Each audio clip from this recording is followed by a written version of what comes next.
आज हम हिंदी की कार्यपत्रक 3 करेंगे और ये वर्कशीट ये कार्यपत्रक आपको 9/7/2021 को करना है।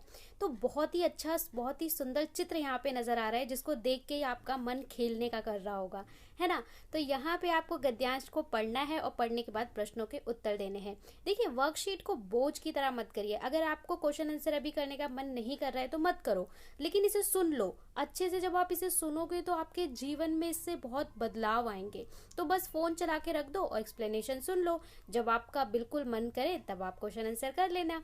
तो चलिए पढ़ते हैं गद्यांश को। बहुत ही सुंदर गद्यांश है। इस बात पे कोई शक नहीं है कि तकनीक हमारे जीवन का आवश्यक अंग बन गई है और इससे हमें बहुत ही लाभ हुआ है। तकनीक का मतलब क्या है? टेक्नोलॉजी। आज हम टेक्नोलॉजी के सहारे आगे बढ़ रहे हैं और टेक्नोलॉजी हमारी लाइफ का पार्ट है। अगर हमें कोई भी काम करना हो तो टेक्नोलॉजी उससे जुड़ी हुई है। आपको किसी से बात करना है, आप तुरंत फ़ोन उठा लेते हो। आपको पूरी दुनिया में कोई भी चीज़ के बारे में जानना है, आप कहीं पे भी स्थित हो, आपके पास इंटरनेट है। तो हम तकनीक के सहारे हो गए हैं, मतलब टेक्निक के बिना हम रह नहीं सकते। टेक्नोलॉजी के साथ ही हमारा डेवलपमेंट हो रहा है। किंतु इसका एक दूसरा पक्ष भी है। आधुनिक तकनीक की इस चकाचौंध में मानवीय संवेदनाएं जिस तरह मजाक बनकर रह गई हैं, उस तरफ बहुत कम लोगों का ध्यान गया है। मतलब हम ये तो देखते हैं कि भाई विकास हो रहा है, डेवलपमेंट हो रहा है। चाहे हम दुनिया के किसी भी देश की बात करें, भारत की बात करें, हम भी रोज रोज नई नई तकनीक बना रहे हैं। ठीक है, अगर कोई बीमारी आई तो उससे भी जोड़ के हमने तकनीक बना दी, कोविड को ट्रेस करने की तकनीक बना दी। लेकिन किसी ने ये नहीं सोचा कि इस तकनीक का एक दूसरा पक्ष भी है। पहले बच्चे घर से निकलते और खेलने के बहाने खोजते थे। किसी तरह मौका मिला नहीं कि मैदान की तरफ भागे। जब भी छुट्टियां हो या बच्चे जब घर आते थे स्कूल से तो क्या काम होता था उनका कि फटाफट से अपना आराम किया, होमवर्क किया। उसके बाद जैसे ही होमवर्क फिनिश हुआ तो बच्चे भाग जाते थे खेलने के लिए अपने दोस्तों के साथ, गली मोहल्ले के दोस्तों के साथ। अगर ग्राउंड है तो ग्राउंड में खेलते थे, ग्राउंड नहीं है तो गली में ही खेलते थे, छोटे मोटे खेल खेलते थे। पर आज ऐसा नहीं होता। आज छुट्टियां होती है ना, उसके बाद भी बच्चे बाहर नहीं जाते। छुट्टियों के दिन मैदान पर पैर रखने की जगह नहीं मिलती थी। बच्चों का जुलूस नजर आता था। आम दिनों में तो बच्चे बाहर खेलते ही थे, लेकिन जब वीकेंड होता था, छुट्टियां होती थी, गर्मियों की छुट्टियां होती थी, उस दिन पूरे पूरे मैदान फिल हो जाते थे। चाहे लड़के हों लड़कियां हों, सब मैदानों में खेलने उतर पड़ते थे और बच्चों को देख देख के बड़े लोग भी जाते थे।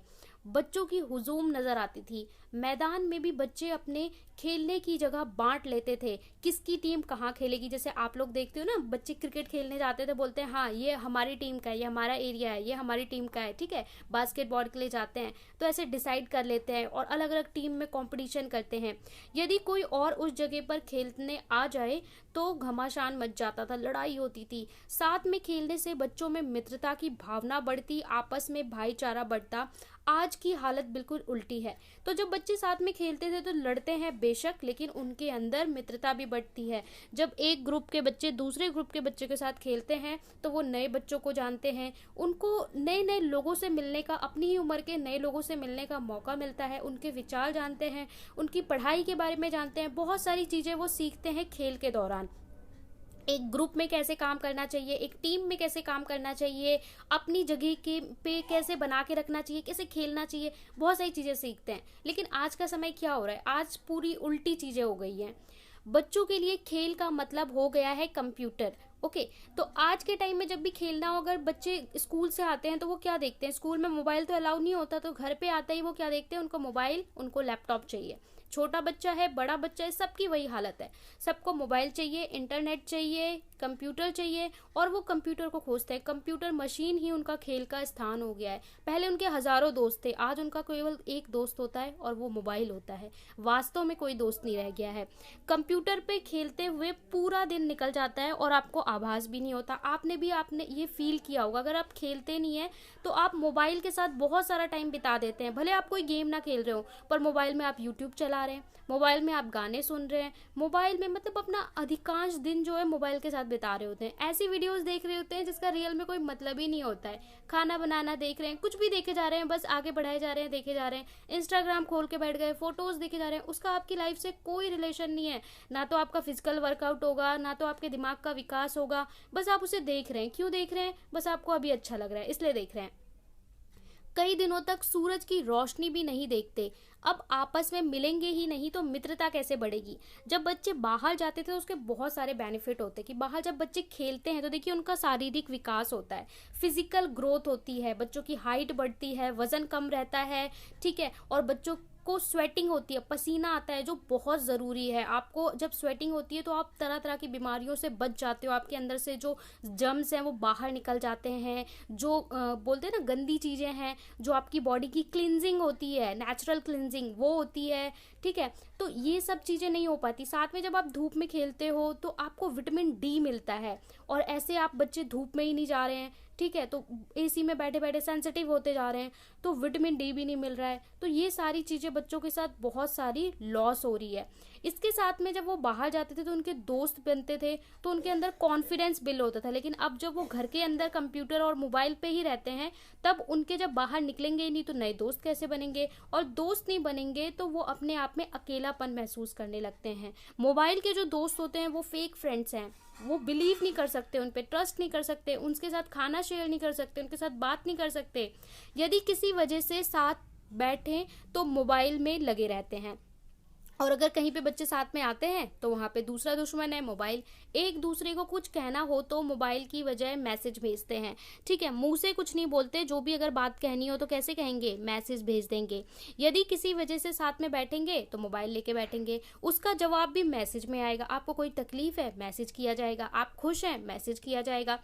घरों में पहले लोग साथ में खाना खाते थे, रात को पूरा परिवार साथ बैठकर टीवी देखता, एक दूसरे से बात करते थे। यदि टीवी ना हो तो पड़ोसियों से बातें करते थे। पहले आप देखते होंगे कि ज़्यादातर लोगों के घर में दिन का खाना किसी भी टाइम खाया जाए, सब लोग अपने अपने काम पे चले जाते हैं, पर रात का खाना लोग साथ में खाते हैं, टीवी देखते हैं, आपस में बात करते हैं, बताते हैं आज हमारे साथ ये हुआ वो हुआ। लेकिन आज के टाइम में क्या हो गया है, आज के टाइम में लाइट भी चली जाए तो पहले लाइट चली जाती थी तो लोग आसपास के मोहल्ले वाले सारे बैठ के बात करते थे, अड़ोसी पड़ोसी। अभी क्या होता है, लाइट चली गई तो लोग मोबाइल में लग जाएंगे, लाइट है तो भी एक कमरे से दूसरे कमरे में बुलाने के लिए लोग फोन करेंगे, मैसेज करेंगे, चल के नहीं जाएंगे। जिसका जब मन करेगा खाना खा लेगा। तो मतलब जो पारिवारिक दूरी है वो भी बढ़ती जा रही है। ये केवल बच्चों पे नहीं, बड़ों पे भी इसका बहुत बुरा प्रभाव पड़ रहा है। परिवार वालों को आपस में बात करने का समय ही नहीं है। बच्चे माता पिता से बात करने की बजाय मोबाइल पर चैट करना ज़्यादा पसंद करते हैं। बच्चों को लगता है जब वो घर पे हैं और उनका पर्सनल टाइम है, तो उनका पर्सनल टाइम क्या होता है, मोबाइल टाइम। मोबाइल उठाया और फ्रेंड से बात करने लग गए, वरना अपनी पढ़ाई वो भी ऑनलाइन हो गई आज कोविड की दया से। तो उनका पूरा टाइम क्या हो गया, मोबाइल डेडिकेटेड हो गया है। अभिभावकों को पता ही नहीं चलता कि मेरे बच्चे जीवन में क्या कर रहे हैं, उनके साथ क्या हो रहा है। बच्चों को, पेरेंट्स को लगता है कि भाई मोबाइल चला रहा है, उनको पता ही नहीं उनकी लाइफ में क्या, वो खुश है, दुखी है, उसके सारे इमोशन मोबाइल से जुड़ गए हैं। एक इस तरीके का डब्बा लिया, उस डब्बे को देखते देखते हंसते हैं, उसी डब्बे को देखते देखते रोते हैं, उसी डब्बे को देखते देखते खाते हैं। उनकी जिंदगी ये डब्बा हो गई है, ठीक है, एक्चुअल में जिंदगी डब्बा हो गई है, लेकिन खुश है, वो झूठी खुशी है। एक दूसरे के प्रति जो भावनात्मक लगाव हुआ करता था वो दिनों दिन कम होता जा रहा है। पहले इमोशनल वैल्यूज ज़्यादा होती थी, लोग इमोशनली ज़्यादा कनेक्ट होते थे, लेकिन अब धीरे धीरे वो कम होता जा रहा है। और इसी तरीके से चलेगा तो जब आपके बच्चे होंगे तो सोचिए क्या होगा, इमोशन तो रह ही नहीं जाएंगे।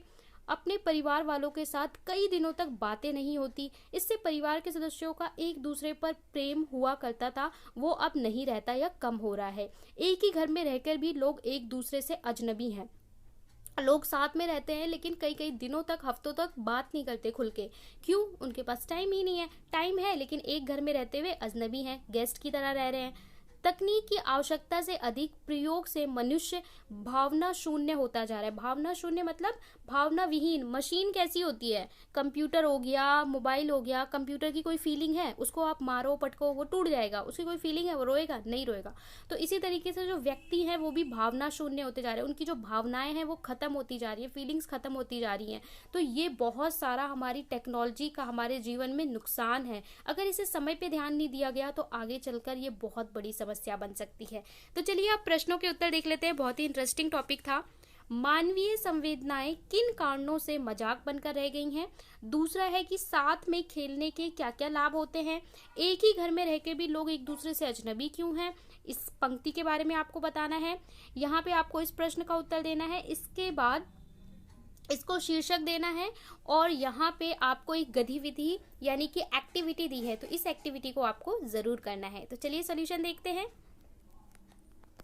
प्रश्न है, मानवीय संवेदनाएं किन कारणों से मजाक बनकर रह गई हैं? तो इसका उत्तर आप क्या लिखेंगे, जो हमने गद्यांश में पढ़ा है। आधुनिक तकनीक की चकाचौंध में मानवीय संवेदनाएं मजाक बनकर रह गई हैं। ठीक है, जो न्यू टेक्नोलॉजी है इसकी हमें चमक नजर आ रही है, लेकिन इसके नुकसान नजर नहीं आ रहे हैं। अगला प्रश्न है, साथ खेलने से क्या क्या लाभ होते हैं? साथ खेलने से निम्नलिखित लाभ होते हैं। नंबर 1, नए मित्र बनते हैं, साथ ही बच्चों में भाईचारे की भावना आती है जब भी आप साथ खेलते हैं, टीम में खेलते हैं। शारीरिक एवं मानसिक विकास होता है। सूर्य के प्रकाश से विटामिन डी मिलता है। जब भी आप खेलते हैं साथ में, तो आप आउटडोर गेम खेलते हैं, जब आपके दोस्त होते हैं तो वहां पे आपको सूर्य का प्रकाश भी मिलता है। इसके अलावा और भी बहुत सारे बेनिफिट हैं, ये मेजर बेनिफिट हैं जो गद्यांश में हमें बताए गए हैं।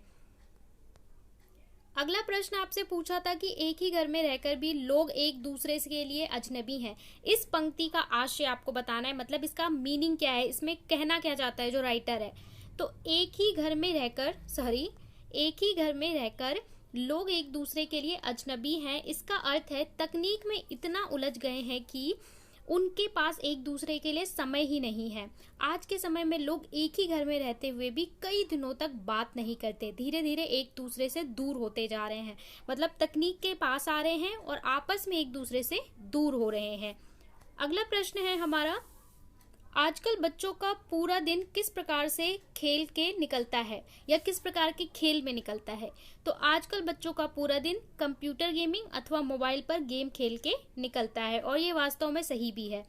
अगला है, और जब से कोविड की दया हुई है तब से तो भाई स्टडी भी ऑनलाइन हो गई है, तो और भी चकाचौंध हो गई है। उपरोक्त गद्यांश का उपयुक्त शीर्षक, इसका शीर्षक आप कुछ भी लिख सकते हैं। मैंने लिखा है बढ़ती तकनीक, सुविधा या समस्या, यानी जो तकनीक हमें फायदे दे रही है वो सुविधा है या समस्या है, तो ये मैंने विषय दिया है। आप और भी लिख सकते हो कि जैसे कि बढ़ती तकनीक के दूरगामी नुकसान या बढ़ती तकनीक के भविष्य में नुकसान, इस तरीके से आप लिख सकते हो, और भी जो भी आपको समझ में आए। अगला जो हमारा प्रश्न है वो एक गतिविधि हमें दी हुई है। ठीक है सर, तो हमारा अगला प्रश्न है वो स्लाइड अपने आप ही स्लाइड हो रही है। अगला प्रश्न है गतिविधि, क्या मोबाइल फोन इंटरनेट के कुछ दुष्परिणाम हो सकते हैं, मतलब कुछ नुकसान हो सकते हैं?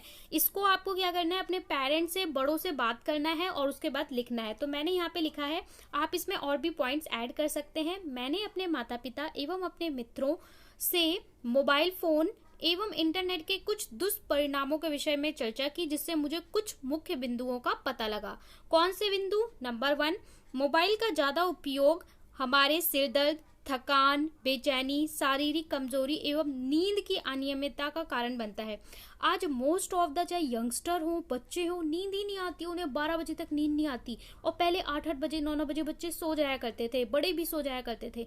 तो ये बहुत ज्यादा ये मोबाइल यूज करने का एक ड्रॉबैक है। ठीक है, और थकान, सिर दर्द, पहले सिर दर्द बहुत छोटी चीज होती थी, किसी को होता नहीं था। आज सिर दर्द, बच्चे बच्चे को सिर दर्द हो रहा है। ये किसकी वजह से? मोबाइल यूज की वजह से। अगला है, इंटरनेट से छात्रों का ध्यान भटकता है। आप मोबाइल खोल के बैठ गए हो, इंटरनेट है, आप स्लाइड करे जा रहे हो, आपको पता ही नहीं है, ना तो आपका मानसिक विकास हो रहा है ना शारीरिक। ऐसी वीडियो देख रहे होते हैं, ऐसी चीजें देख रहे होते हैं जिनसे ना तो वो हमारी संस्कृति से जुड़ा हुआ है, ना तो हमारा मानसिक विकास हो रहा है, ना शारीरिक विकास हो रहा है, बस देख रहे हैं। तो इससे ध्यान भटकता है, पता ही नहीं चलता कि आपने पूरा दिन निकाल दिया और आपका कोई प्रोडक्ट नहीं निकला, प्रोडक्टिविटी 0 है, आपने कुछ गेन नहीं किया, बस समय बर्बाद कर दिया। अगला है व्यक्तिगत जानकारी चुराना, यानी हैकिंग जैसी समस्या तो आप देखते ही हैं। पहले किसी की इन्फॉर्मेशन बाहर नहीं जाती थी, अभी आप फोटोज, इन्फॉर्मेशन सारा सोशल मीडिया पे होता है, तो व्यक्तिगत इन्फॉर्मेशन वहां से चुरा भी ली जाती है। अगला है नेत्र दृष्टि पे प्रभाव, आंखों पे इसका कितना ज्यादा प्रभाव पड़ता है ये आप देख सकते हैं। आजकल छोटे छोटे बच्चों को चश्मे लग जाते हैं, तो ये भी इंटरनेट क्या है, वैसे तो वो जेनेटिक भी होता है, but internet, mobile screen using करने की वजह से भी ये बढ़ रहा है। अगला है इंटरनेट काम की उत्पादकता कम करता है। वैसे आप काम करने की जो आपकी एफिशिएंसी है, अगर वो 80% है, तो मोबाइल और इंटरनेट पे ज्यादा काम करने से आपकी एफिशिएंसी 60% रह जाती है। आप कम टाइम